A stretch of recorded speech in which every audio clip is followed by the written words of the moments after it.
Good morning, faithful. Welcome to the David McNiner YouTube channel.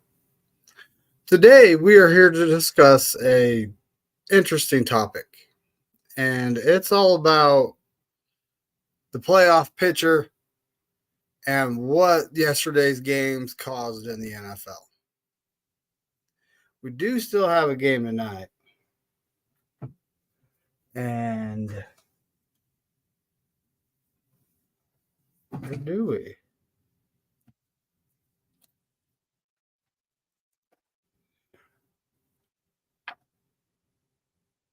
Yes. The Packers and the Vikings.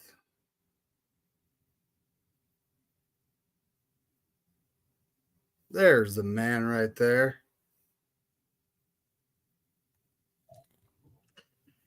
Hey, David. What's going on, buddy? Well, you're not a franchise YouTuber, buddy.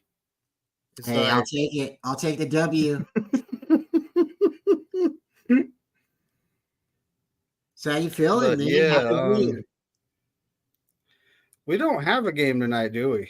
I don't believe so. I'll get the schedule for sure. I think last night was the last game. I think I'm looking it up right now. Nope, we do not have a game tonight. So the playoff picture right now is clear going into week 18. Let's go. I know it. It's especially clear for us locking up the number 1 seed. Yeah, buddy. Shout out to the refs in Dallas for having our back. Although Detroit did, I believe that there were 3 penalties on that play. So they did not. They didn't have a good game.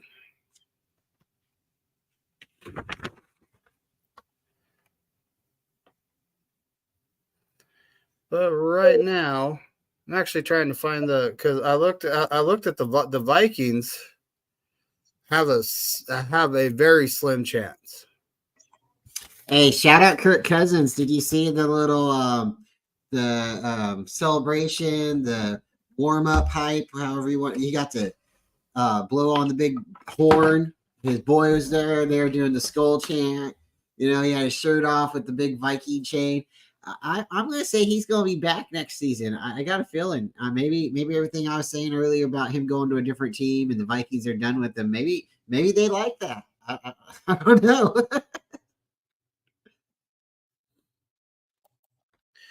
So, well, at this point, folks, the NFC looks like this. Our San Francisco 49ers, number 1, right where they should be, of course. The Dallas Cowboys are number 2. The Detroit Lions are number 3. That happened all because of the game yesterday. Detroit could be number 2 right now, nipping on our heels.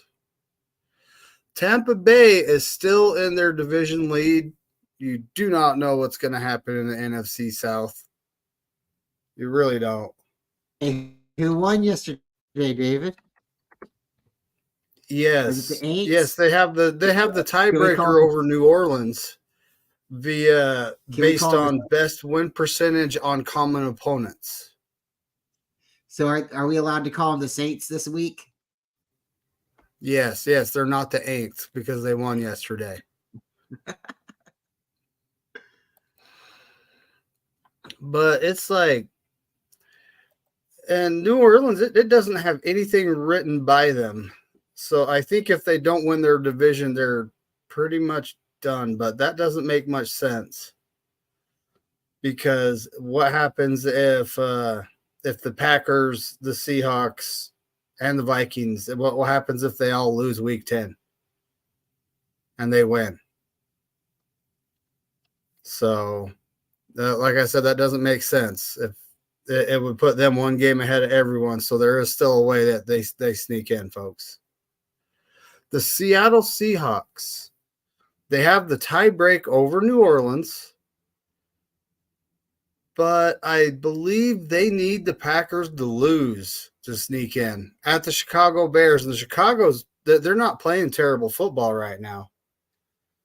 So, and it's one of those pesky division matchups. It's actually at Lambeau Field. My bad.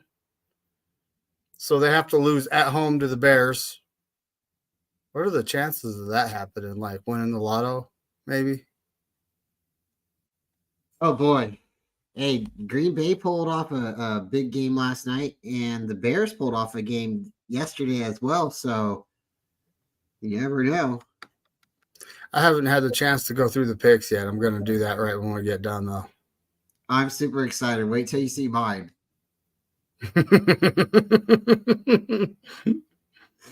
But yes, so Minnesota, like I said, folks, Minnesota has a chance.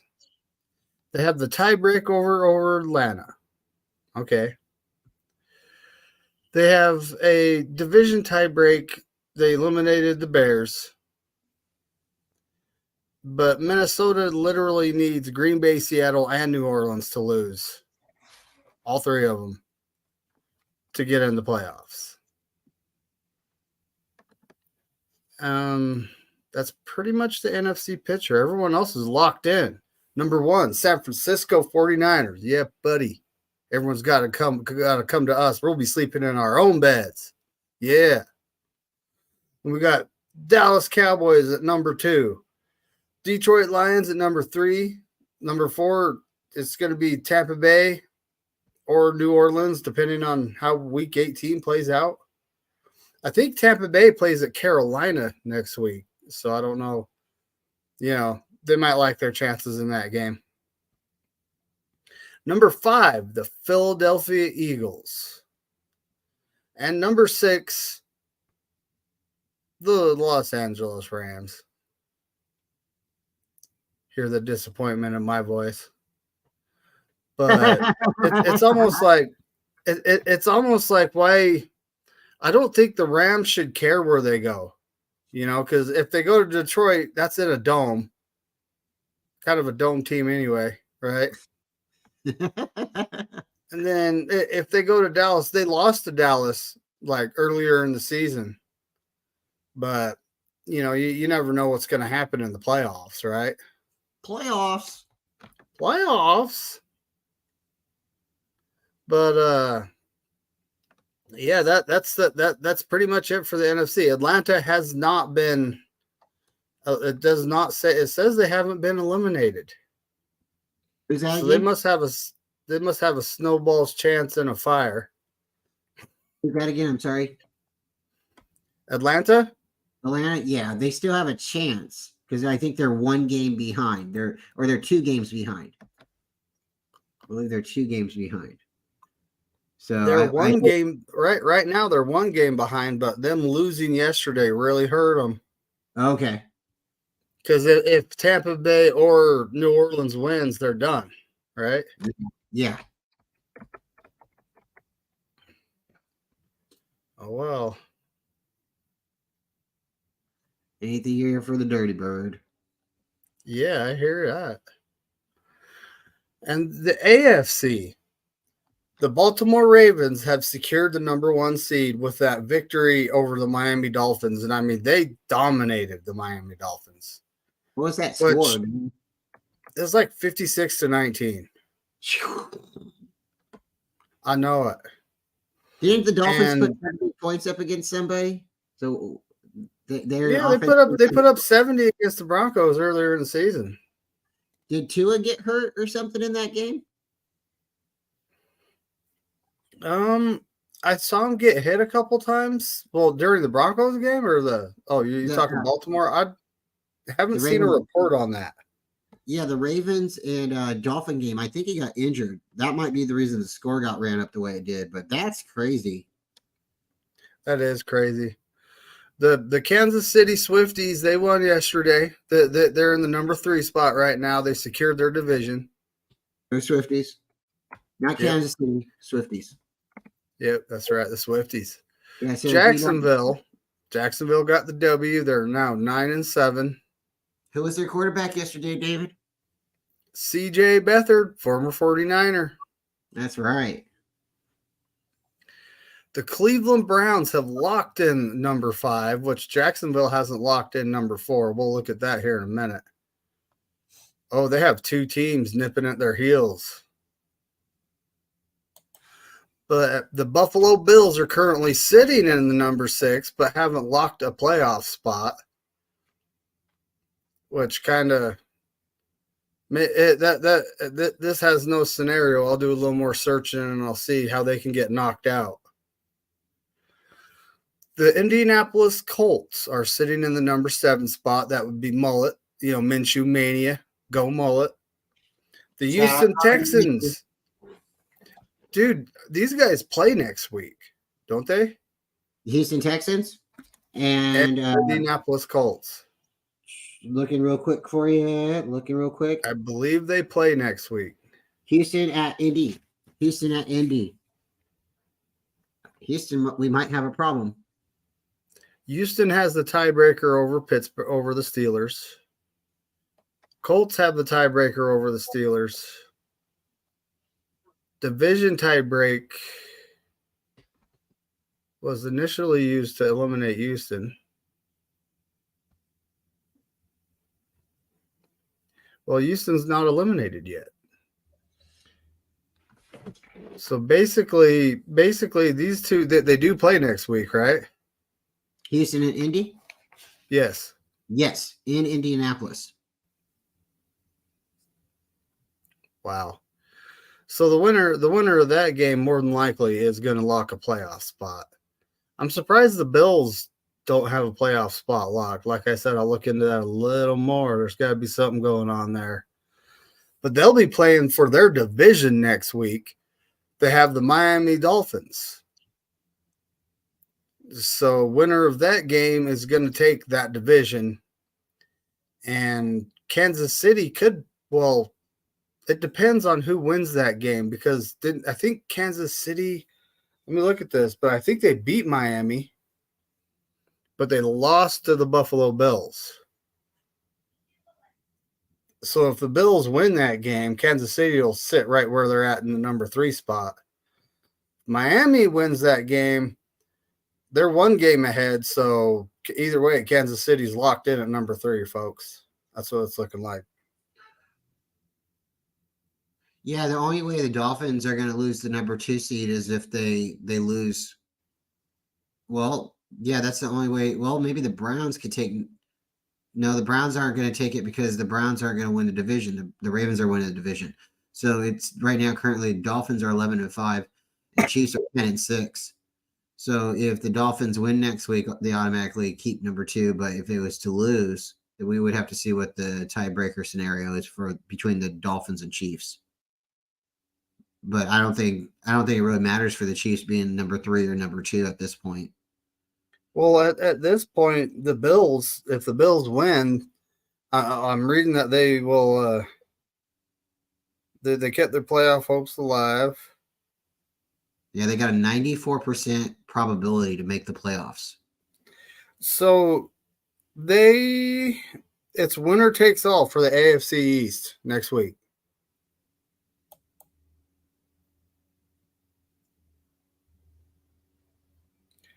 I'm actually reading that they have a 97% probability to make the playoffs. That's crazy.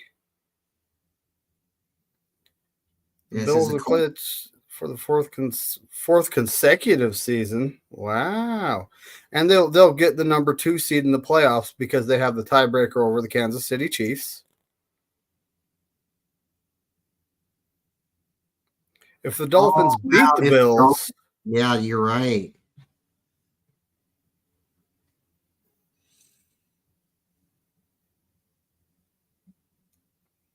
You're right. So the Dolphins and the Bills still have a chance to take the division. Wow. So the Bills could get knocked out of the playoffs, man. If they lose the game, the Bills need help. They need either Steelers or Jaguars loss or a tie between the Texans and Colts to secure the wild card. That's not happening. That's not happening. Wow. So that they're obviously they control their own destiny right now.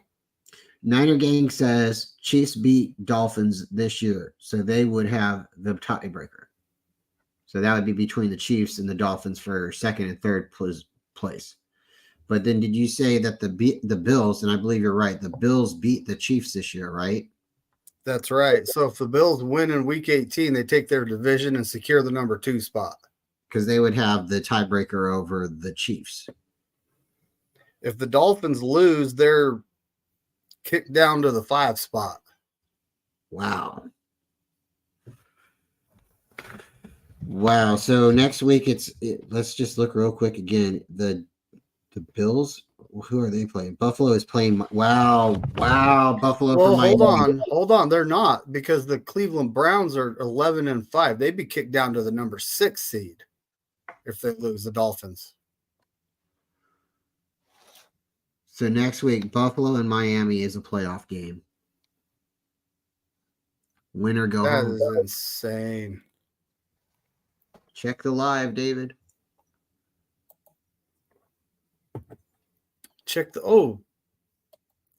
I'm paying attention to scenarios, not bringing in my guest, Red Jet here. Huh? How's it going? Good. Happy New Year. This is Red Jet Shelf. No one knows. I'm sure you do. You know, I'm not that. She does not trust parking lot attendants. That asked her to run them $5. Parking lot. The $5. I'll trust her now because we're first place. No, we are always very happy to have you aboard, and you are famous. So don't let us pump you up. Don't pump the brakes on us. We always have fun when you come around or in a chat. You bring a lot of energy, and there's hey, we appreciate it. We really do. Stop. So happy New Year to you and your family. New Year, yes, everyone else in the chat as well. Yes. New Year, let's go. New Year's. I hope you all have an achievable resolution. I know a lot of folks that just shoot for the moon, and it's like, can you actually do that? Right. No. Can you do that? No. Does it depend on how big your pistol is, or are we talking about heart here? Because Pause. I'm just saying, like the big gun should, shoot it pretty far. But hey, miracles can happen. It can happen. The little guy can, dynamite comes in small. Children are watching. They're playing video games. It's New Year's. They got no school. It's football. Right. We had a great win yesterday, and I believe you can shoot from the hip. I think you just have to have a close enough target. So how far away from the target? Oh God, I'm scared. I mean, right now the future is right in front of us, right? Like this could be done. Like we can afford to lose this Sunday. I would rather just close it out and go 6-0. That's just me. I think that would be the end goal anyway. Yeah, I would hate to backslide because we're first place. Okay, yeah, we got it. We can afford it. But I'm like, no, let's finish this on the high note that we started on. And do I still have my doubts about how this playoffs can go? Yeah, I'm not going to lie. You have some formidable teams on both sides. But we're focused on the NFC, of course, because we are the NFC. And, well, what can I say? We're first place, right? Right? I mean, there's no debate about that. So, but I do have my doubts. I do have my concerns. Yes, Arizona did us one hell of a favor, but we got first place based on that favor. I'd rather have gotten it another way, but it is what it is. And there's some games I would have loved to have had back, like Minnesota. Just saying. Just putting it out there. Sorry. So I look at it like this too. You got to we are lucky to be where we're at right now. I don't think we can afford to lose a game because it looks like our next upcoming opponents could be our division rivals, the ones that we are looking at playing this weekend as well. There's a good chance that we have a rematch in the playoffs. So I don't want to take it lightly on a team and then the team think, oh, we can get them in the playoffs. No. And also to look back and not that you're wrong, but to look back and say we should have won this game, or we should have could have won it. But at the end of the day, we lost those games for a reason, and now we've learned from that, and hopefully they can adjust and continue to put their best foot forward, their best football out there. So, like, sure, we know we're going to lose. I don't think anyone wants to pick every loss. Like this is the game for sure we're going to lose. But we all said, hey, there's a chance we could lose against this team. There's a chance we could lose. And then there was games where we thought, yeah, we're going to lose or they're going to wipe the floor. And we came out and, I don't think anybody thought we were going to do what we did to Dallas. No, at all.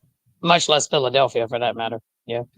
Yeah. Philadelphia, it was going to be a dogfight, right? And we dog walked them. So, yeah, that was Arizona insane. Apparently. Right when the schedule came out, earlier this year, well, last year actually. Now, it's the first of 2024, folks. Happy New Year, everybody! And we had this stream right after the schedule came out. We went through and kind of did an early season prediction on what we think the 49ers would do. And I picked the Browns, the Seahawks game on Turkey Day, and the Ravens as losses. I was wrong about the Turkey Day game, and I'm glad I was wrong about the Turkey Day game. Yeah, me too.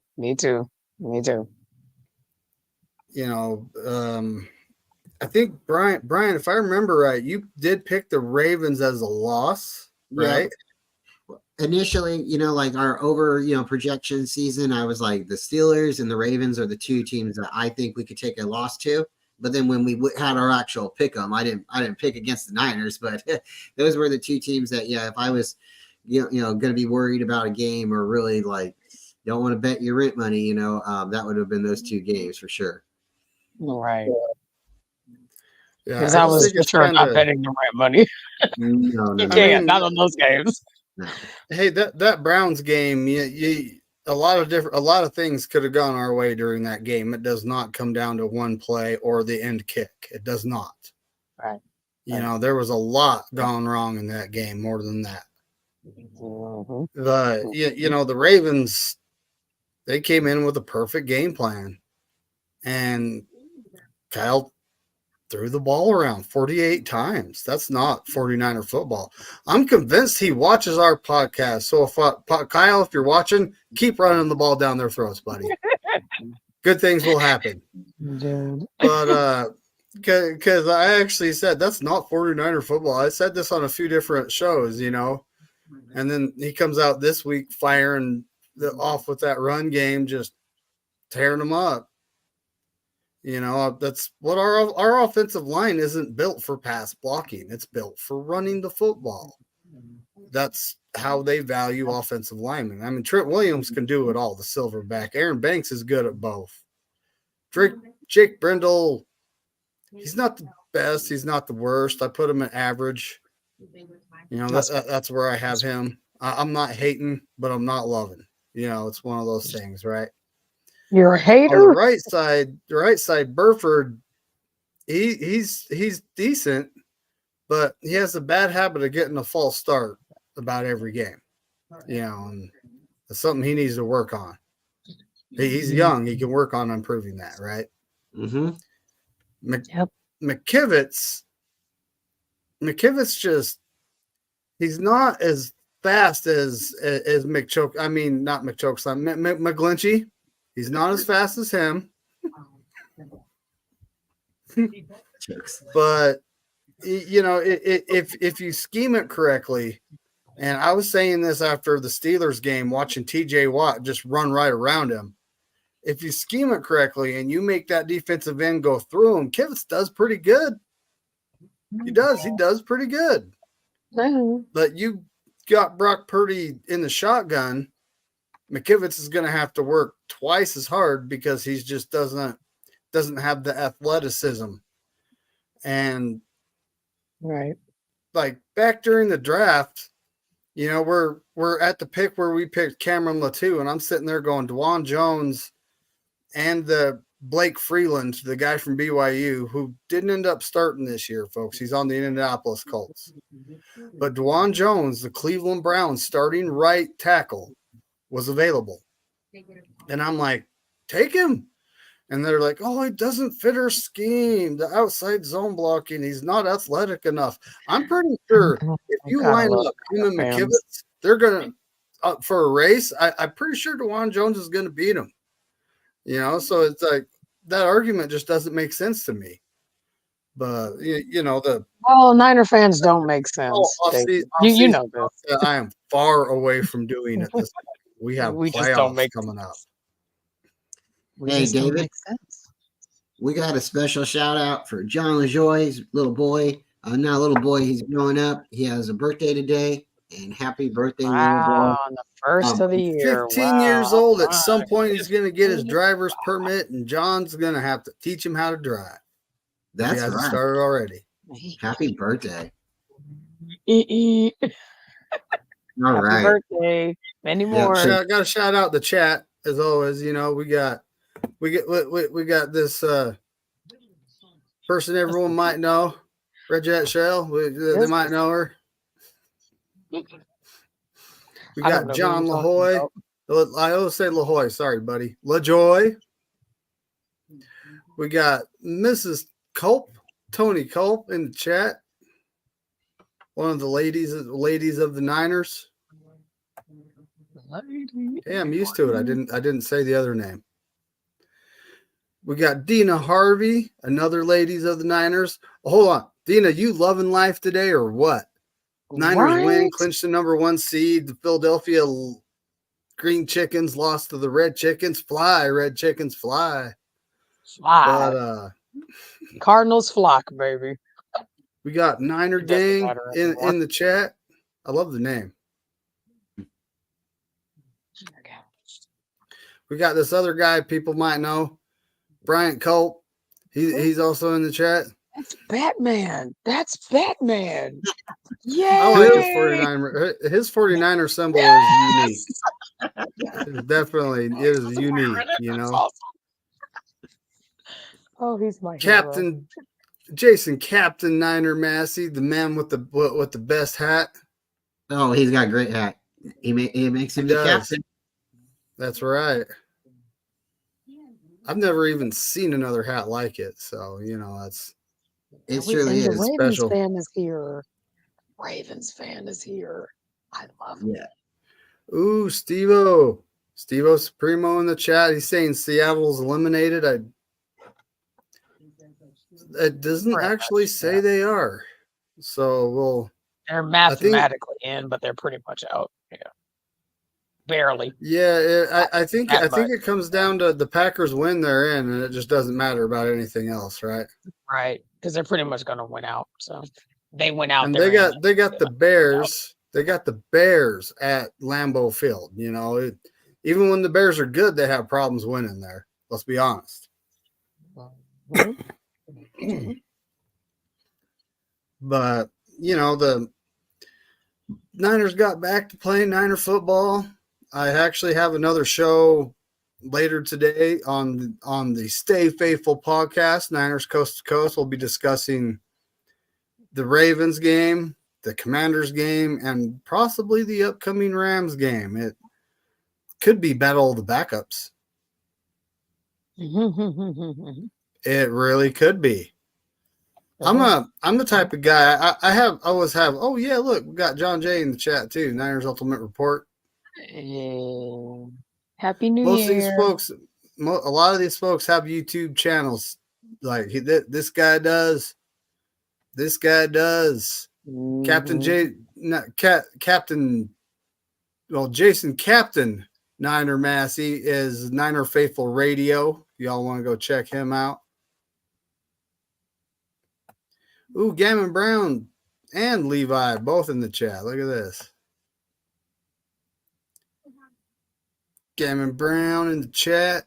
Hey, happy How's it New going, Year. buddy? It's that red jacket for me. It's this red jacket. You just can't go wrong. I should go put my gold jacket on because Bryant has his on. He got his red, but gold, right? We got Levi. Happy New Year. Custom Batman paint job. Hold on, Bryant. You reading this? Paint job with a bunch of other stuff. Call it the Bat Blazer. That's right. I love it. I love it. I can see it in my head. I can see it too. Awesome. They've had some really cool cars in the Batman series, though. They really have. I just want the Corvette. And That's all I want. I just want to have it, not drive it, just have it. Just one of those pretty things in the driveway. That's all I want. Go ahead. if I have a car, it don't matter what it is, I'm driving it. Like example, this Camaro Super Sport I have sitting out there. I warmed it up this morning and I'm taking it out because there's no salt on the road right now yet. So I'm taking it out today. It's going for a cruise. Everything's going to get warmed up. It's not getting fully put to bed. I never do that. You have a Camaro? But I bought it in 2016. It's a 2010, but it's a lot of people are like, oh, I'll just go buy me this Camaro. But what they don't know is you're getting a run of the mill, just plain Jane highway cruiser, put around town car. Most of the time, you're not actually buying the car that has been tested in the magazines and everything else, right? Mm-hmm. And this is the truth. I need that. And wait, what color? the car I own out there is the car they tested in the magazine. It is what it's called, the big boy package. It had in the VIN number. It has like RPO codes, production order codes. And I totally knew what I was buying when I bought it. It was one of two available in my state at that time. What color is it? Black. I absolutely hate it too because you can't even look at the paint without it marking. So it's like it's probably getting thinned down from getting buffed and everything. I'm probably going to need to repaint it soon. David's got a Batmobile. He does. Yeah. Any car super cool like that, painted black, automatically gets nicknamed the Batmobile. It's just kind of what it is, you know. Perhaps we could. Yeah, and of course it's a manual transmission. I kind of look at sports cars like, why do you guys even make sports cars in automatic? Hey, Rich Ed's automatic. Hey, I was actually looking for like my Jeep. My Jeep's an automatic, but the only reason why it is because it's the winter package. It's a winter package Rubicon Jeep Wrangler, so it has remote start. It has heated seats. The stuff that you need for winter time, right? You lost me at heated seats. You lost me at all of that. My car is 16 years old. Okay. 16. We don't know anything about heated seats, honey. We don't know anything about that. They had them. They had them back then. They weren't very good. I mean, they blow fuses and stuff, but they did have them. But pause. It's a Mitsubishi. My car is not even the Evo. It's just a regular Lancer. It's not even the Evolution. It gets good gas mileage though, doesn't it? Yeah. Yes, it does. Yes, it does. Really, if it gets you down the road, that's all that matters. It really, truly does. I moved back to California with a backpack, me and my wife, and we were lucky enough we got us a car, and it needed a paint job. It needed a front bumper, but it went down the road. We drove to work every day, and then we got lucky. We were able to get a different car. Throw it out. I went from a Volkswagen to a BMW, then I went from a BMW to a Mercedes, and it doesn't really matter the type of car that you have. It matters how you drive and how you take care of your stuff, because if you want it to last, you got to be careful with it. But I don't know. I mean, I didn't spend a bunch of money on my car, and I like it, and I just take care of it. My wife, she'd rather drive a Chevy pickup truck. I don't know. I drive a station wagon. Yeah, it's a BMW. Again, y'all lost me. You guys lost me at Beamer, Mercedes, folks. Yeah, but these station wagons, they're not all over the place. Yeah. But they're not the old school soccer mom cars they used to be. These station wagons got a little boss about them. Just saying. But just because you buy like a European car or something like that doesn't mean it's the best car out there. It's the car that you have or you like. Again, I walked for a very, very long time before I could get to where I'm at, and I'm grateful for what I have. But it sounds like your car gets good gas mileage. It probably is really easy on an oil change. It probably does really good. Those cars do go for a long time. And like I'm not somebody that looks in someone else's yard and goes, "Oh man, I wish I had that." No, I don't. I don't, because my grass isn't green because I don't water it. But I don't need to look in the other neighbor's yard to see if it's green because I'm happy where I'm at. If that makes Brian sense. is my hero. Brian is my hero. See, this car that I have, I'm hoping to keep it until 2040. Yeah, It's at 200 something thousand miles as we speak. So it's one of those. Am I concerned like I am about my team? Yes. Do I do I yeah, keep it up as best I can? As best I can, as long as I'm financially able, and as long as it does what it's supposed to do. My car, I've had it it'll be 14 years this year. Been a great car. I couldn't ask for anything else. I mean, the stuff that you guys talk about is just things that I tease about. And like my mom and I, we went through hell and high water to be where she's at now. Now she's like, Jaguar life and yeah. what's that other one? Maserati life. And I'm like, Mitsubishi all day, okay? Like, okay. Hey, As long as it gets me where I need to go, I'm good. Like, my BMW blew a head no. gasket, and I was nervous. I thought it was going to cost me a bunch of money to get another car. If I'm going to afford it, and this and that. So I'm like, oh, I'll fix this one. I'll get it fixed. Well, by the time I got my head gasket fixed, it was the cost of getting another car, and I was, oh my god. So then the head gasket blew again, and it was time to go get another car. I love it. I love it. No, I bought mine. Right. Don't But ever. Hey, you got see the this guy got the over here? representative for the other number one seed in here. That's Look at that's the team. That's the team I'm concerned about. Him right there. That team right no. there. Because Hey, it was likewise. It was likewise. I was scared of y'all going into that game. I think again that game of inches, a few inches in a few different lucky plays. That game would have been close. Y'all had good movement on the offense side of the ball, just the turnovers, unlike your team. Fair. That's fair. Well, hopefully we Teams meet like again and get a all chance for teams. redemption. I know. We got some games, right? I'm hoping we can put those tinfoil hats on Super Bowl Sunday. You feel me? And be like, see, the colors do mean something. Oh, we'll do a stream too. We'll make sure we do a stream. Oh God, I won't be. But yeah. already So scared. something I forgot to mention is when I bought that car in 2016, it only had 2,300 miles on it. Someone bought it and it like lived life in their garage. They hardly ever drove it.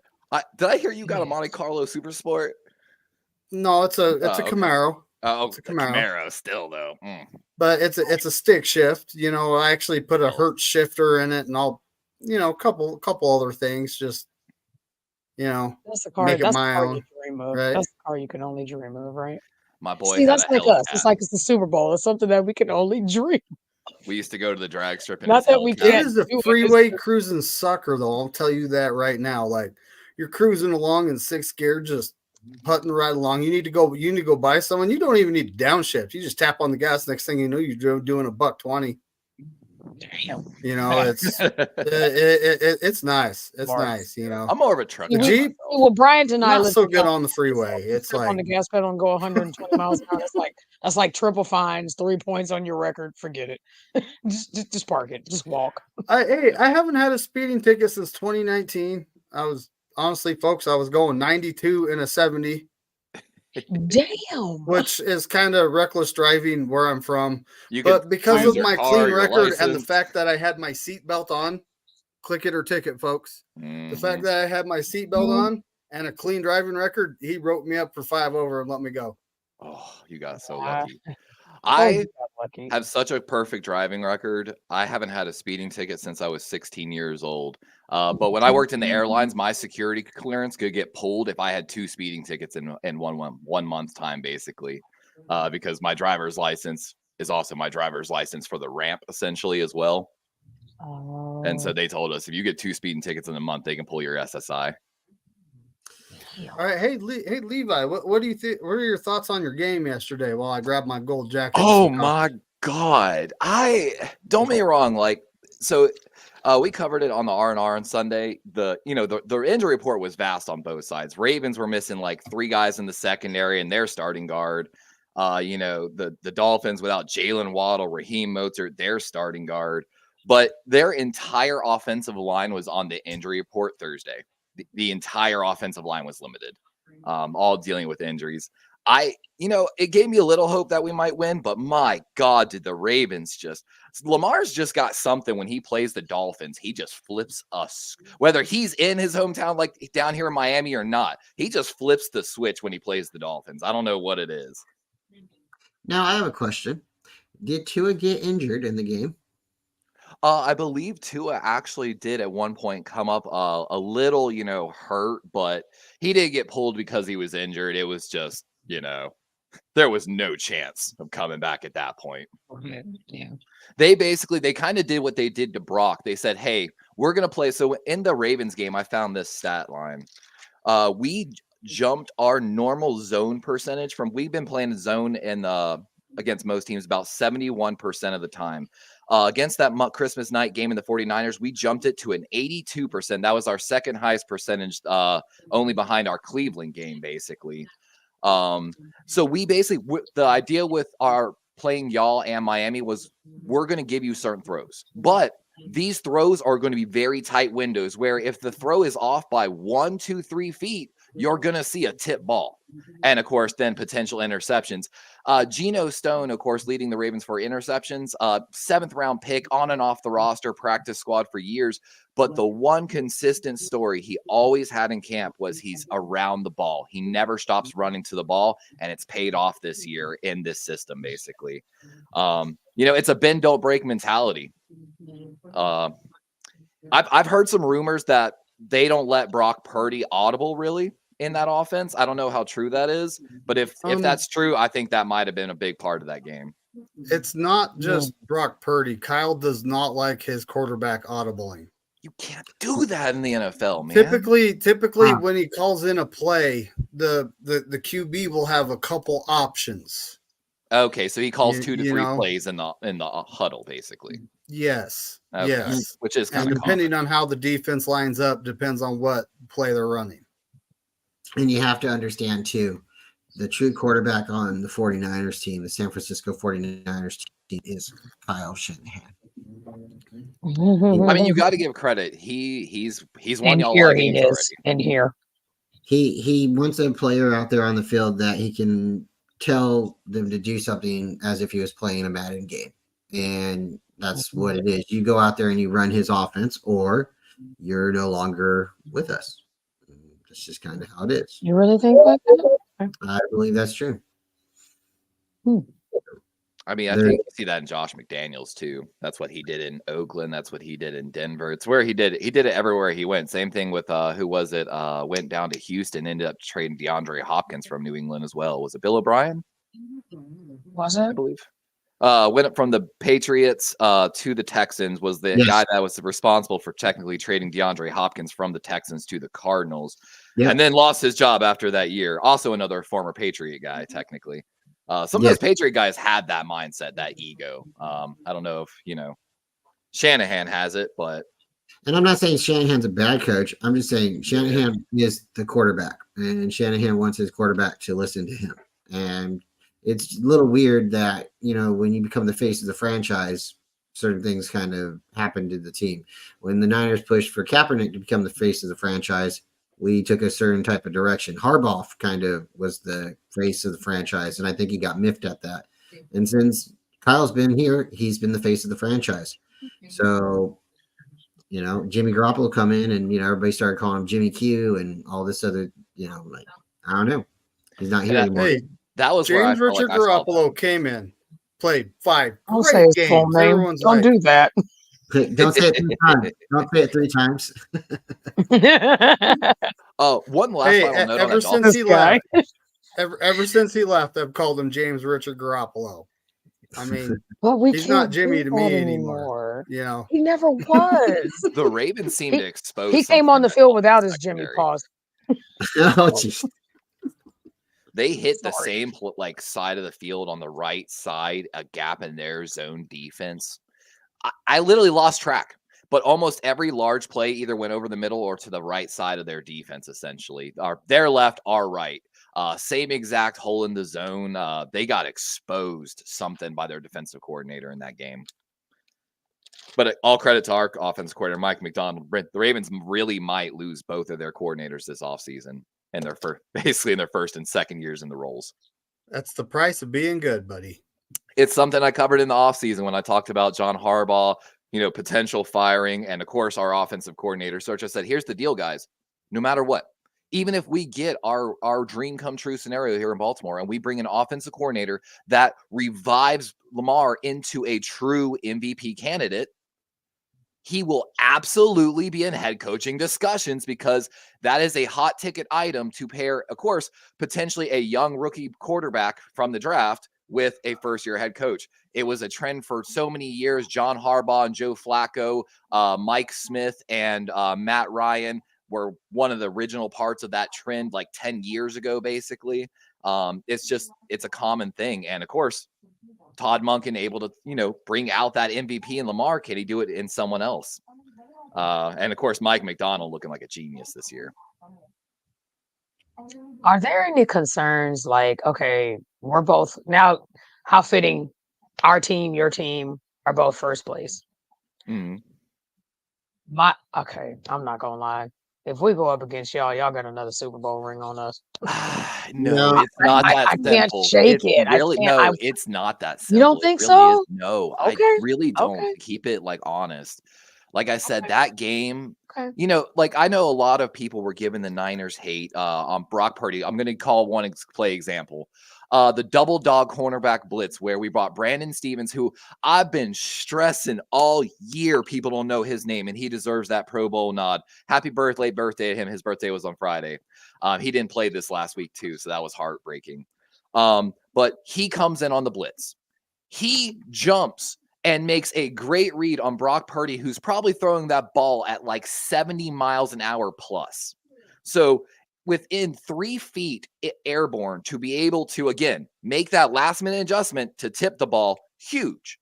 But then on the opposite side, you have Marlon Humphrey, because again, the Ravens were struggling at outside zone run defense. So what did they have to do? They have to bring extra DBs from the outside to account for it.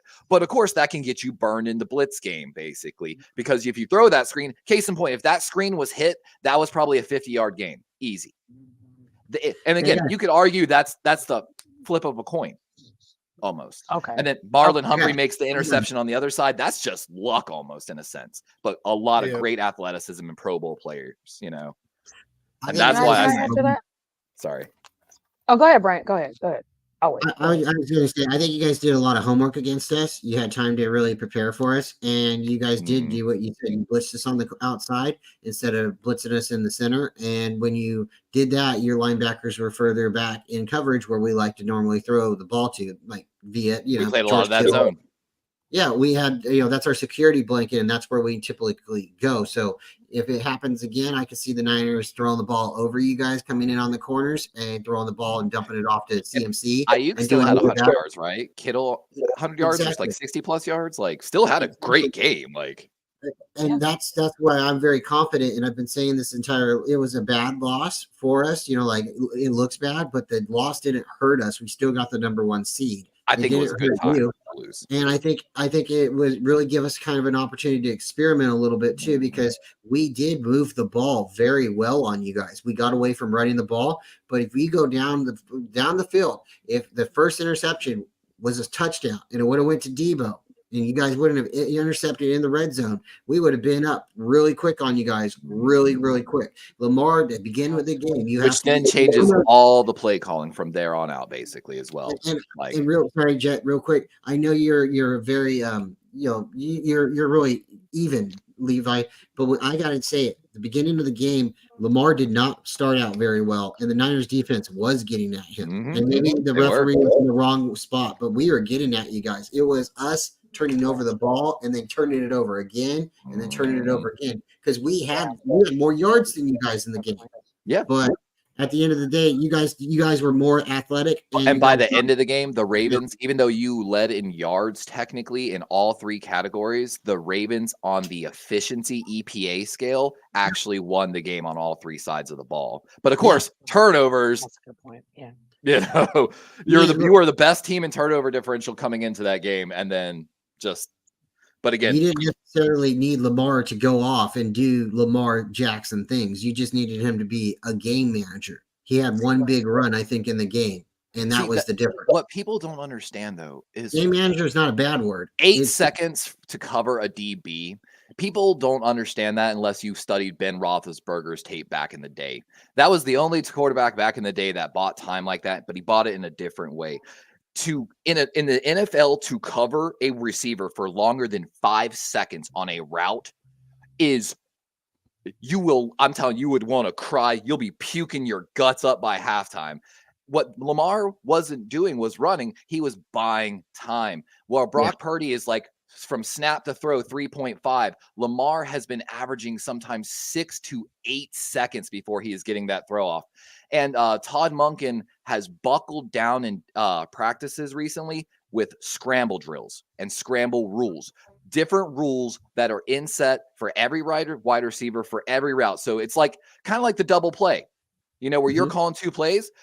The wide receiver knows if I'm on a corner route, my corner route, of course, not only ran this way, this depth, but after the route, these are my rules that apply to this route, basically. And that's how, if you actually go back and look at my R&R episode I did on Friday, I've got a little clip up there. It shows the route tree for the Ravens on like 4 different plays. And it looks like a 5-year-old drawing up plays because he's just buying that much time. And there's no way any secondary zone or not can cover that over time. And that's why. Before I give it to you, Red Jet, I'm so sorry to. I really truly think we're one of the better teams in the NFL. Just like us, we are gonna, typically, hopefully, we are the best teams. We can get to the Super Bowl and have a rematch. And at that point, I think the game's 50-50. I think it's 50-50 right there because both teams will have to get to the playoffs. We're going to have to get through all of those injuries. We're going to, bond, come together again. It's going to be like all these things can happen. You might come into the game and not have a certain player. We might have a player we didn't have before. And, it's all those intangibles. But thank you, Red Jet. That's I think it's just a game. But yeah, it's not going to be one-sided. I'll say this, like Brian brought up something before where Kyle Shanahan is the quarterback. That's kind of where I have that. That's where my concern is coming in. Like, this is not the Niners can't do it. They won't do it. They're going to choke. And No, it's not that. We tend to find ways to screw this up. And I know it's the past, let it go, but it did happen. We went to New Orleans. We know what happened. We went to Miami. We know what happened. And while we didn't have a lead in one, we had a lead in another, and that lead just came and went.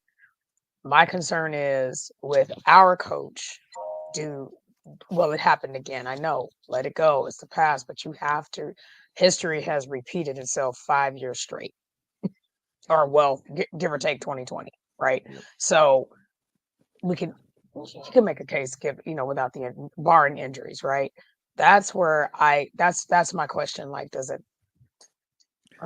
I would argue that I don't like to say that, but Levi, I think you know where I'm going, Brian. Oh yeah, they know the Kyle Shanahan offense with happen again, calling multiple plays. Why that doesn't really work against the Ravens is because, and it was talked about a lot. The Ravens, they show you one thing, but the 3-4 defense here in Baltimore has always been about pre-coverage disguises.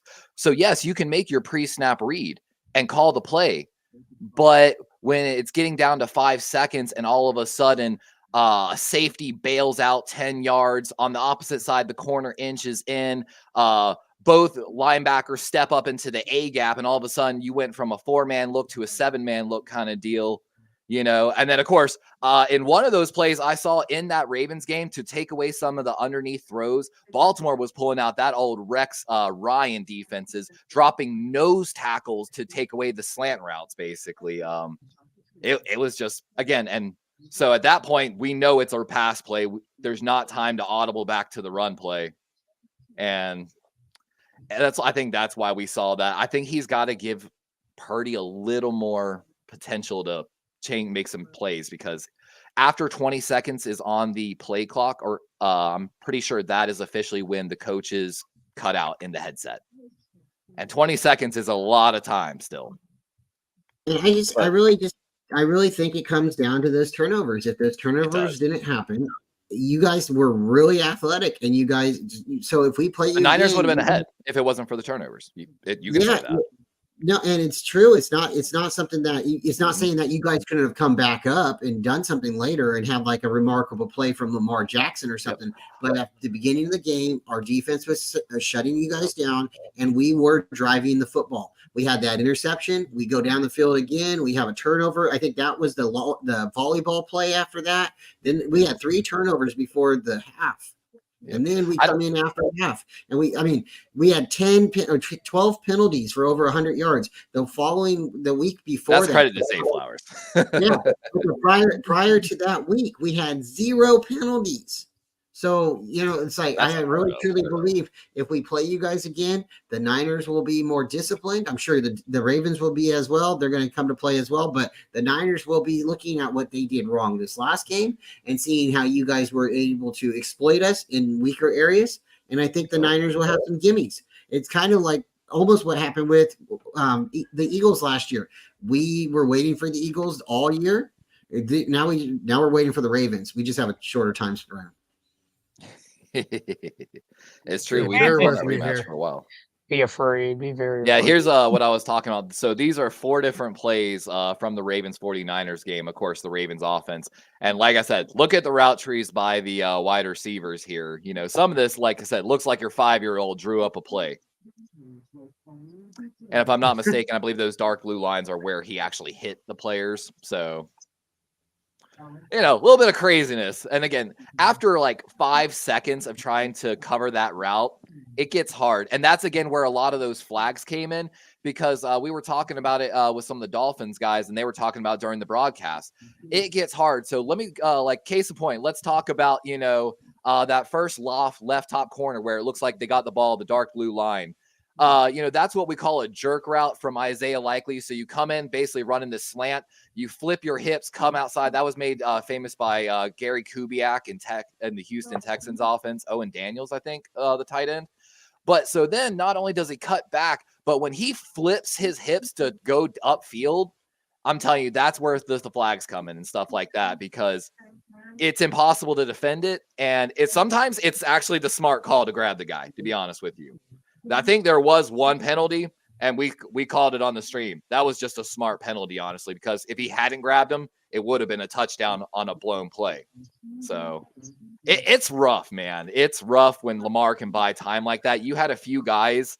I think next time will be way more disciplined, like you're talking about. Some of the Niners guys towards the second quarter, I felt like got sloppy maintaining their lanes, and that's what bought the time. And of course, hopefully that's not going to happen next time for the Niner fans. Well, Kyle seems to be. How do you stop this year? Stop that. Well, this year it seems like Kyle's learning from his mistakes and trying to get better, which in previous seasons it just seemed like he made the same mistake over and over again.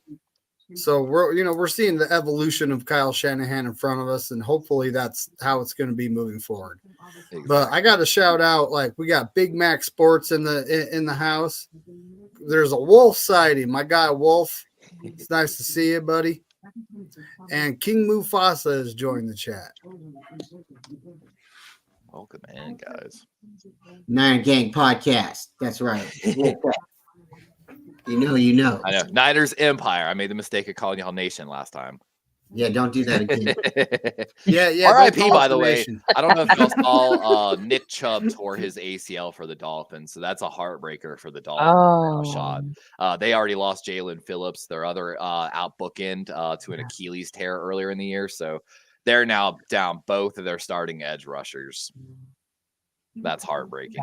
And all at the wrong time. Last season they seemed to have tailed off towards the end of the season. Well, of course, after playing us, Happens to a few teams, like the Eagles are a prime example right now. Speaking of, let's run through the games real quick, like in week 17. So the Jets and the Browns. Jets have nothing to play for. Browns clinched a playoff berth with that victory. Joe Flacco, he said it best. He's not washed. Mm-hmm. Then the Saturday game, the Lions at the Cowboys. Ooh, did you see the big news that came out of that game? Dude, CeeDee Lamb tore them up. It was insane, the game that guy had. And, right at the end, the 2-point conversion, Dan Campbell's going for it. He's going for it all. And they got it. And they had a few seconds of, we won. And then the ref said, no, you had 3 penalties on that play. Tell me about it. Did you see the news that's come out from the NFL about those refs post game? I haven't. What'd they say? It's actually, they are a infamous reffing crew that already the NFL had sent extra refs out to their game earlier in the week. I'm trying to pull up the official article here. But basically, here we go. NFL has demoted Allen's officiating crew. I'm pulling up the official article here. The referees from the Cowboys Lion game on Saturday night, controversial penalty, yada, yada, yada, yada. The penalty being so egregious that the National Football League has already taken drastic measures to make sure this crew doesn't mess up more games. According to ESPN NFL insider Adam Schefter, the veteran crew are expected to be demoted throughout the playoffs. Brad Allen's crew is expected to basically be downgraded and will not be calling any playoff games. They're also infamous for the Tyreek penalty against the Eagles, where the face mask, the Packers Chief penalty as well. They've had a slew of bad calls this season that have literally determined the outcome of the game. And this is their third strike, basically. So they're getting demoted. We should not see them in the playoffs, thankfully. But little sus, in my opinion. Yeah. Just a little bit. It kind of handed us. How long are you gonna let that go? I'm not going to argue with it.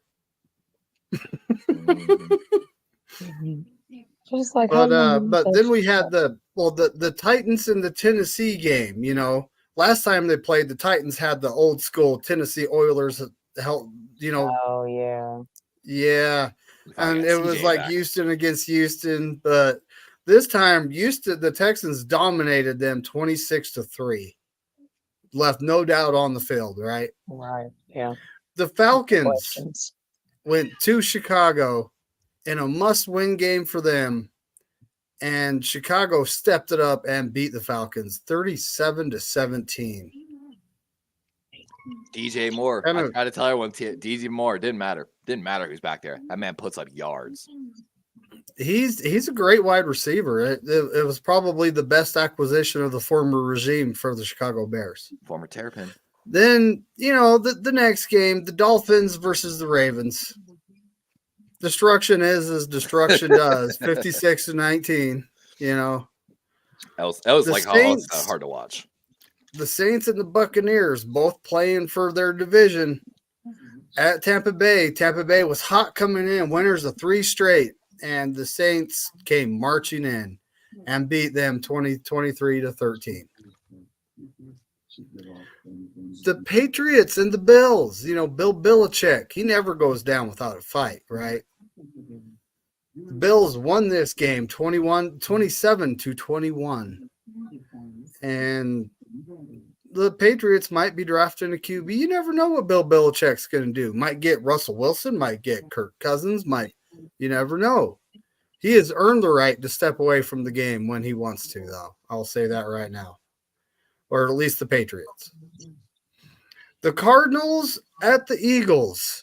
You have the Eagles. They're, before the game, in the number 2 spot. They're one of the best teams in the NFC. The Cardinals are looking at getting a high draft pick and possibly improving that offensive line, because that's just what they need to do. And the Red Chickens can fly, folks. They can fly. They beat the Philadelphia Eagles at Philadelphia, and it was actually a fun game to watch. I'm not going to lie. Kyler Murray, the mighty midget is back.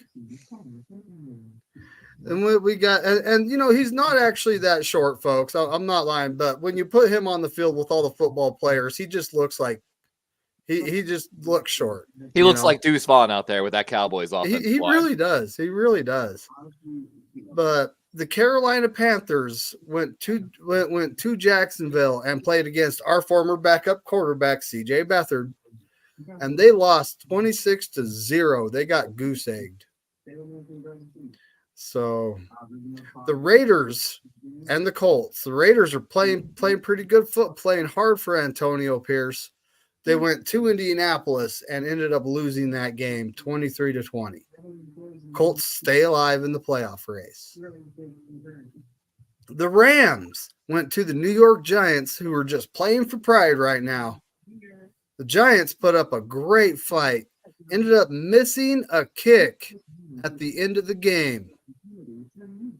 And the Rams clinch a playoff spot with that missed kick.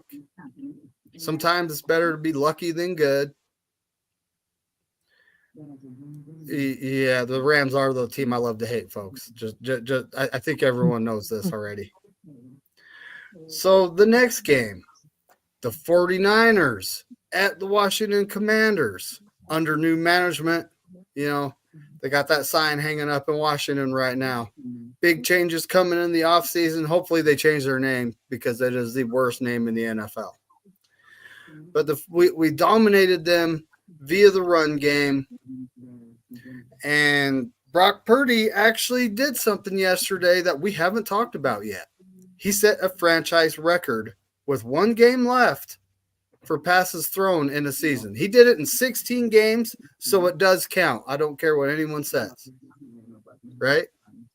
I mean, right, Bryant? What do you think, buddy? He did it in 16 games, so it counts. It doesn't matter if there's 17 games in the season. Well, a lot of people like to say stats don't matter, but they record them for a reason, right? Yep. And, a lot of people, they like to say stuff about steroids, and then when records are broken, then they want to put an asterisk next to one, right? And say, oh, well, this person did it in this. So if he did it in 16 games, I think it should be noted. And I think it's pretty cool. We haven't had something like this that's happened since Jeff Garcia? That's true. That's true. Jeff Garcia is in second place, by the way. Jimmy G, you guys don't call him Jimmy G, but he got to 3,900 and something. He got really close, but he got close, but no cigar. Yep. Zay just took the record. Well, we got back to playing 49er football in this game, folks. We ran the ball a grand total of 39 times and passed it 28 times. That is 49er football. And Brock Purdy was efficient, 22 of 28. Brandon Ayuk had 114 yards. Debo only had 37. He needs 129 yards to get to 100. I don't know if he's even going to be playing in Week 18, though. That's something that we'll discuss when we're done going through the games here. But so the next game up, the Steelers at the Seahawks, both fighting for playoff spots. The Seahawks needed this victory worse than the Steelers did, maybe. Or maybe the Steelers needed it worse than the Seahawks. The Steelers won this game 30-23. Seattle needs some serious help to make it in the playoffs. The Bengals were eliminated yesterday at Kansas City at the Swifties. And the Swifties won this 25-17. And yes, I'm calling them the Swifties for the rest of the season. The Chargers went to Denver. Both teams are eliminated. Russell Wilson riding the pine. We don't know about his future is a big question mark right now. And the Broncos with Jason Stidham playing quarterback beat them 16-9. I believe the Chargers also had Eli Stick at quarterback. So it was battle of the backups, right? And then the night game, the Packers went to Minnesota and punched them in the mouth. they beat them good 33-10. So I picked the Watson wrong didn't have his team number one wide altogether. receiver either. Or Love didn't have Christian Watson as number one. Right. oh yeah. I picked the wrong So team here we are though. We're rolling into week 18. We have the number 1 seed clinched. And it's a big mix and you know, our fan base, rest the starters, not rest the starters. It's a big mix going on right now. I've seen a team rest the starters, get that week off by, roll in and just get beat.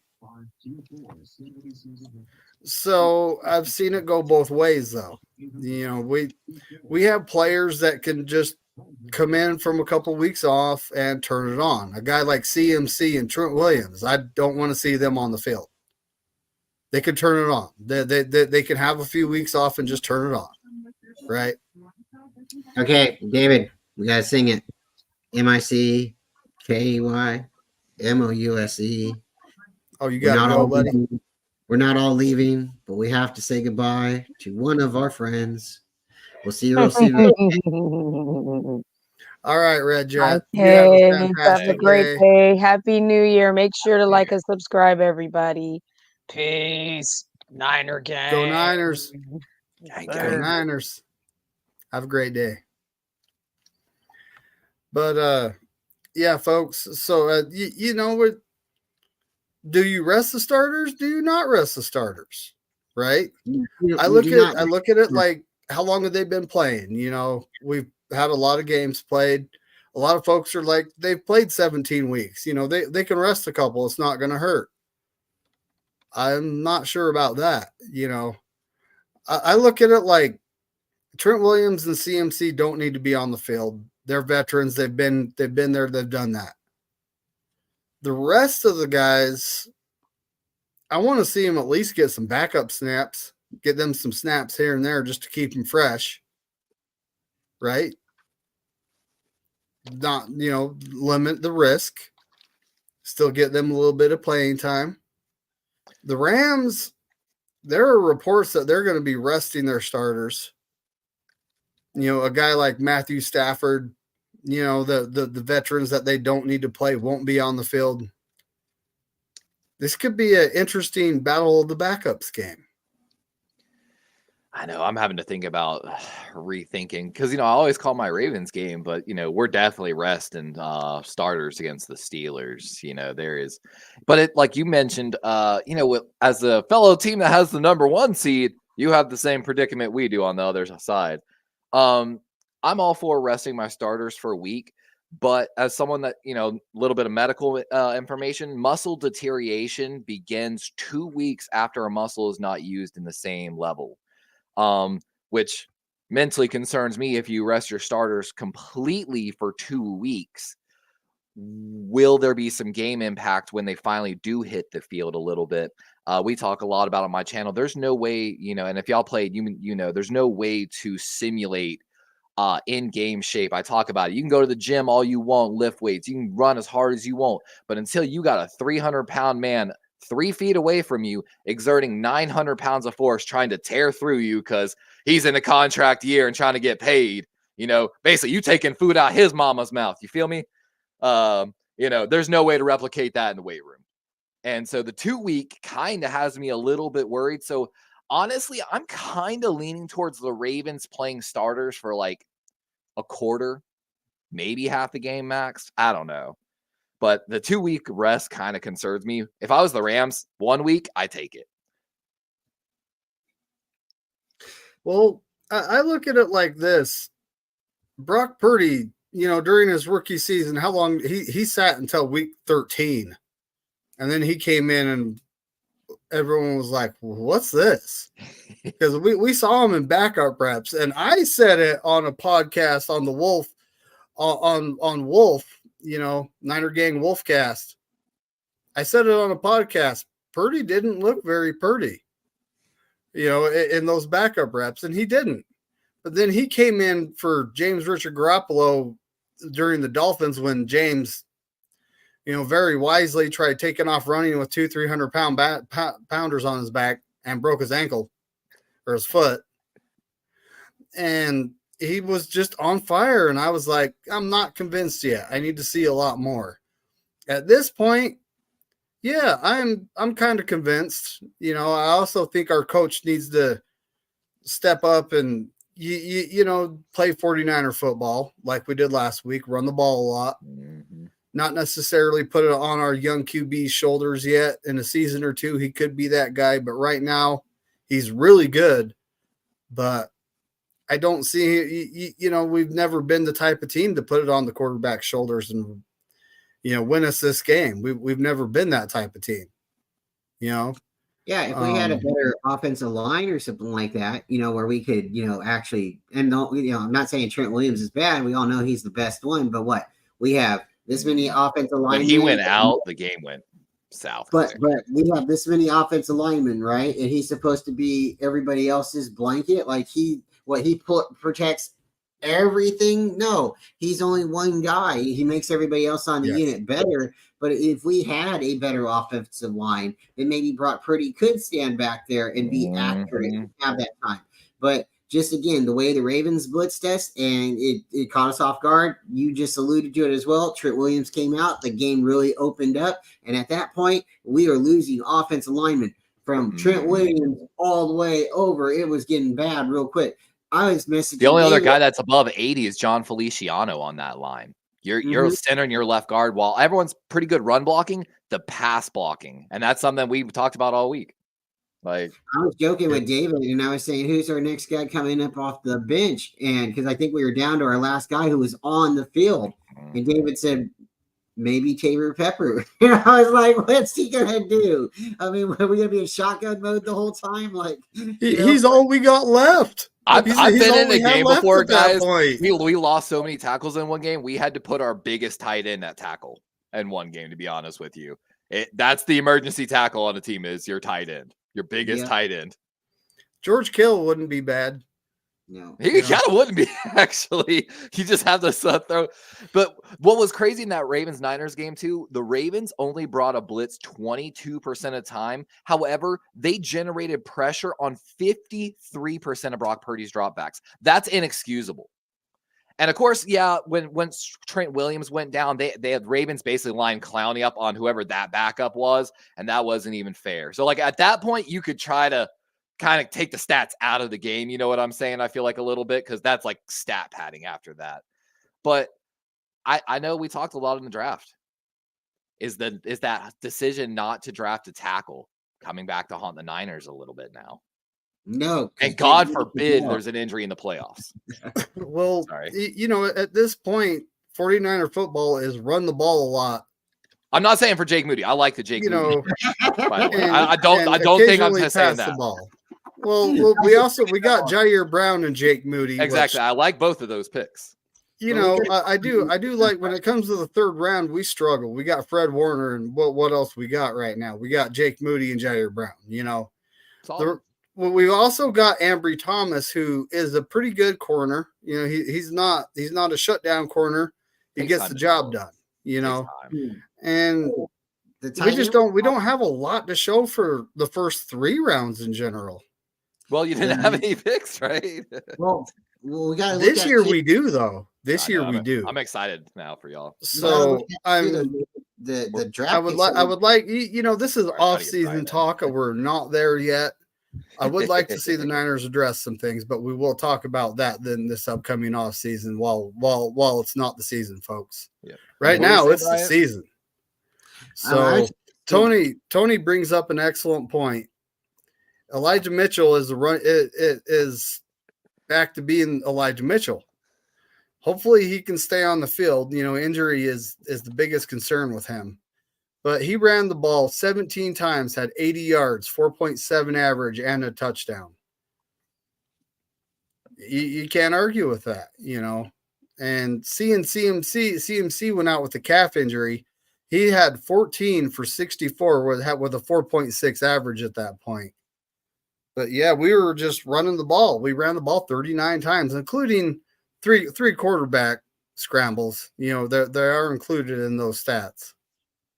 But at this point, it's back to 49er football, and I would like to see us carry that for the rest of the season versus passing the ball 48 times. That's not what we do.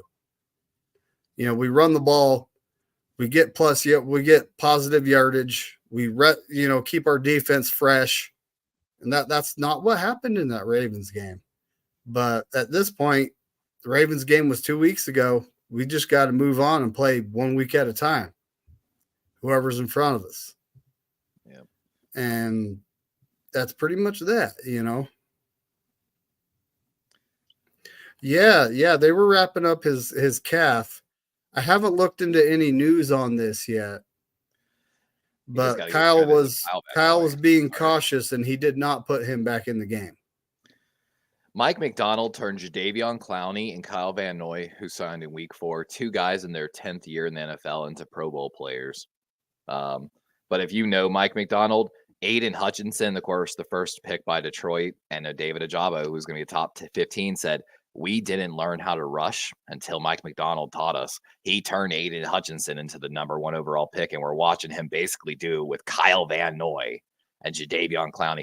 Jadeveon Clowney, by the way, about to enter double-digit sacks. He's like 1.5 sacks away. That would be the first time in his 10-time career he's ever had double-digit sacks. And again, Kyle Van Noy already like 8 sacks on the season, signed week 4 in his 10th year in the NFL as well. Ravens are getting it done with nobodies on the edge. Like literally, other than those 2 and Matabike. Well, they're not nobodies. You could say there has been because they've been around the league a bit, but they're still serviceable. Yeah, right. Has been is the better term. Kyle Van Noy, he was out of the league basically. Jadeveon, was still looking for those 1-year contracts, but hadn't done much in Cleveland. We had Kyle Van Noy for a minute last season, I think, but then he got injured. Yeah, like I said, he was after that, he was sitting on the bench like at home. So, going into week 18, the number 1 priority is don't play the injured guys. Health. Let's work on getting healthy. Get some reps for our younger guys that are going to need them. Maybe guys that like Sebastian Joseph Day that haven't been with us long. Let's get some reps for them.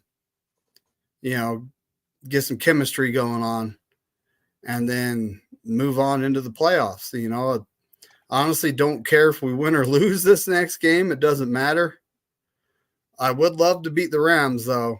Honestly, I would love to beat the Rams and still be able to say you haven't beat us in the regular season since 2018. Yeah, you got to be careful because, if they are resting their starters, I guess it's whatever. But that Rams team's gaining momentum in the playoffs. Like they're a sneak team. They're a dark horse. They're a legitimate dark horse. I feel like on the NFC wild card side. They are. Well, right now every team's in the playoffs, and it's a whole new season. When you clinch that spot, there's a few teams that are still fighting. We'll see how all the scenarios work out, in week 18 after those games. Packers win, they're in. Seahawks win. They need some help. Packers to lose. I think they need the Saints to lose. I think it's just the Packers. Well, I got it up here on the site. If the Packers win, they're in. That's it. There's no more discussion. But for the Seahawks, like you said, they just need Green Bay to lose and, of course, a win. But they don't need the Saints. Yeah, the Saints can still win their division by winning and a Tampa Bay loss. Yep. The real story is the AFC South. Still 3 teams can win the AFC South technically. So week 18 in the AFC South is going to be absolutely crazy. Texans, Colts, and the Jaguars all still in it. And the Texans and Colts play each other. Mm-hmm. So winner of that game more than likely will end up with a playoff spot. Let me ask you, last thing about that Niners-Ravens game. On Kyle Hamilton's second interception, I don't know if because, y'all probably didn't cover it, or not say y'all, but the Niners media people didn't cover it as much. I don't know if y'all saw how much effort Kyle Hamilton gave to get that interception.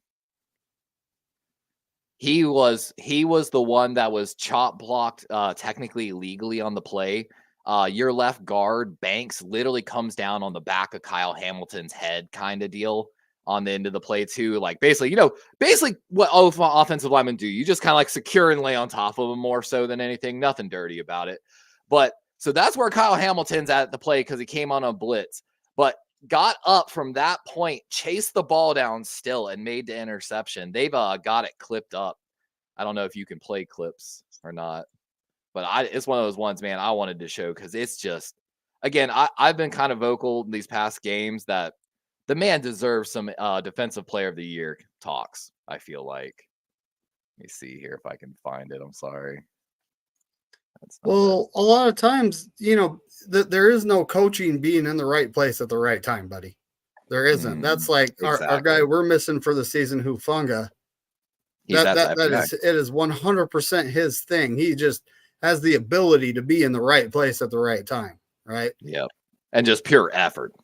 Feet basically never stop running to the ball. That's hard to coach, honestly. But yeah, we're missing Huff. Jair Brown, knee sprain. He'll be back. But we do have a veteran, Logan Ryan, to fill in at safety. Right now, we're thin at safety. Yeah, he's not too bad, honestly. Yep. I don't know who are y'all rooting for in the AFC South? Who do you want to win the South? Jaguars. I want to see the Texans. I want to see D'Amico Ryans. I looked at D'Amico Ryans like, if Kyle wasn't head coach, I want this guy. Mm-hmm. Honestly, I'm kind of rooting for the Texans as well. I got a little soft spot in my heart for CJ, proving all the Ohio State quarterback talk wrong. But he's looking good. And so are a lot of those rookies for the Texans. They're the dark horse on the AFC side. We caught him early, week 3, if I'm not mistaken. So, we got him at a good time before they really started clicking, I feel like. Kind of like the Bengals, too. While y'all caught the Bengals while they were in full swing, kind of. Yeah, and then Joe Burrow got hurt and he got sent out for the season. That happened in our second game. That was such a hollow victory, to be honest with you. Like, to keep it real, watching like Joe Burrow dealing with one injury, then literally like he was unable to grasp a football after that second injury, dude. That was heartbreaking to watch. Like I said, made it more of a hollow victory, in my opinion. Yep. Well, it's getting to be about lunchtime for me. Is there anything else you guys want to talk about? I'm getting hungry. I know. I got rotisserie chicken in. No, I think we covered it. It was a great victory. And week 18, I definitely want the Niners to play the starters. I don't want injuries. I don't think anybody does, but I like the idea of playing the starters at least a good portion of the game and then start slowly mingling in some of the backups so they can get some time. But if we're going to have a week off, I don't want to give the Rams any momentum going into the playoffs, and I don't want us to take any momentum off. So I would like to see us, play 49er football. I like also Mitchell getting in the game too. I thought that was really awesome because, we've been saying it all year, and it's not good to see CMC go down, but it's nice to see somebody can step up in his place, and we had that well of production. So thank you, David, for having me on. And everybody likes it.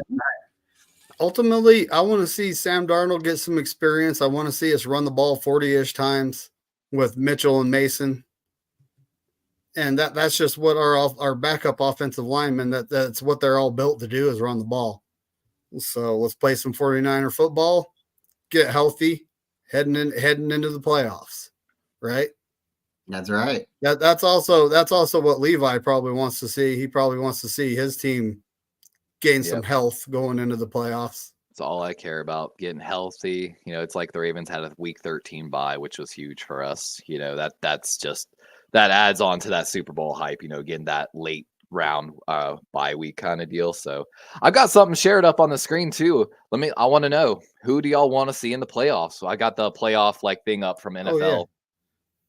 We got all the teams on the hunt and on the bubble. So of course, AFC side, you got in the hunt 3 teams, on the bubble 2. Only 3 teams can make it in on each side. Me and Dave and McNiner are already rooting for the Texans a little bit. Jaguars still in there. Definitely. I don't know. Out of those 3 teams, who would you take out for the Texans, David? The Colts. I mean, I like Minshew Mania, but at this point, I honestly think D'Amico Ryans is the better head coach of the two. I agree. You can't argue with Mike Tomlin and the Steelers, though. Yeah. That guy is a great coach going back a long time. Oh, right? I wish I had the meme gift up. There was a meme they were sharing around along the AFC North side. Mike Tomlin making a face, and it's like Mike Tomlin when he should have let the reindeer play in the reindeer games because Mason Rudolph the red-nosed reindeer. And he had the big win, Christmas, around Christmas. So, Brian, same question though on the NFC side, man. Who fills out the NFC? There's a lot of teams, like I said, on that NFC side. Buccaneers and Packers are, in the hunt, but on the bubble, Seahawks, Saints, Vikings, Falcons. Who's your three for those wild card? Well, I'm actually okay with the playoffs prediction currently. I would, I'm okay with the AFC side, and I'm okay with how it sits in the NFC. Last week, I thought we had a really good chance the Seahawks and the Rams were going to be in. I thought that was kind of neat for the NFC side, and then the potential possibility of the Niners playing another NFC, West rival in the playoffs again. I thought that was really interesting. I like the Packers. I don't think anybody knows, who's heard me say, who's listened to me in the past. No, I like the Packers. I think they're a cool team. And I also think the Buccaneers have a good chance here as well. If I was going to say one of the teams that has the chance to be rearranged here would be the Buccaneers, and possibly the Saints getting it down, getting it done. But at this point, I almost think the way Baker Mayfield's played, I think the Buccaneers deserve it more, if that makes sense. Okay. How about you, David McNiner, before we get out of here? I honestly think the Packers are going to handle business against the Bears at home, and there's going to be no doubt about who makes it. I would like to see Seattle sneak in just for the sake of having 3 NFC West teams in, but I feel that. Honestly, I think y'all are right. Buccaneers, Packers, Seahawks should fill out those last 3. Baker, like such hot and cold, he can either throw up numbers or he looks like the flop. Jordan Love, I covered that game last night. Actually, man, his last 4 to 6 games, he has been playing outstanding. Yeah, in his last 4 weeks, he in PFF scores, he's only behind Mahomes, Purdy, and Tua technically. So he's kind of ramping it up right now in these last few weeks. You cannot ignore the Packers if they make it into the playoffs. So I like it. I appreciate you having me on today, guys. It's always fun coming and hanging out with y'all. And I hope you have a great New Year's. Well, hey, before we get out of here, it's always go Niners and Corey Davis to say F all 31 other teams. Yup. I feel it. Bryant, you got anything you want to say? Corey, I'd say it. It's the season of love, dude. We didn't think he was going to make the playoffs, and now he's on the verge of making the playoffs. And before it was all over, I had you rooting for him. So, big shout out. Things can happen. Really do. Stay faithful. I think the Niners got a good chance. We made the number 1 seed, buddy. All of us, we are all here together. We did it. And we just got to continue the quest. And Levi, if we make it to the Ravens, I understand, you're there at the Super Bowl, we're there at the Super Bowl, but where our hearts are at, it's not just about the team, it's about the quest. So with that, exactly. David, I understand. Thank you so much for having me on. Just stay faithful, everybody. Happy New Year. That's right. Happy New Year and stay faithful, folks.